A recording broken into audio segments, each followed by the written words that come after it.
জামিন অ্যাবসলিউট করছেন, nothing else.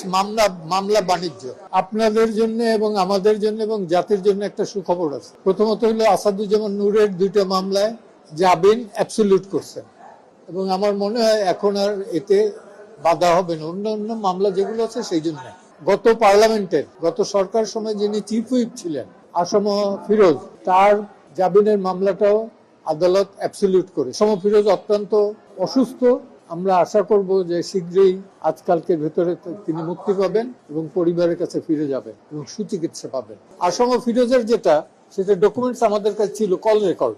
সে ঘটনার দিন ঢাকাতেই ছিল না, ছিল তার এরিয়া বাউফলে, তারপরে দিয়ে দিছে। এটা মামলা বাণিজ্য, নাথিং এলস। মামলা বাণিজ্য আমরা এর বন্ধ চাই। আইনের শাসন প্রতিষ্ঠার কথা বললে পরে এই মামলা বাণিজ্য এটা বন্ধ করতে হবে এবং আমরা আশা করি এ ব্যাপারে অন্তত, যেহেতু আইনমন্ত্রী আছেন আসাদুজ্জামান সাহেব, মোহাম্মদ আসাদুজ্জামান সাহেব, উনি মাঠ থেকে রাজনীতি করা একজন লোক এবং একসময় প্রগতিশীল রাজনীতি করতেন, তার দৃষ্টি আমি আকর্ষণ করছি।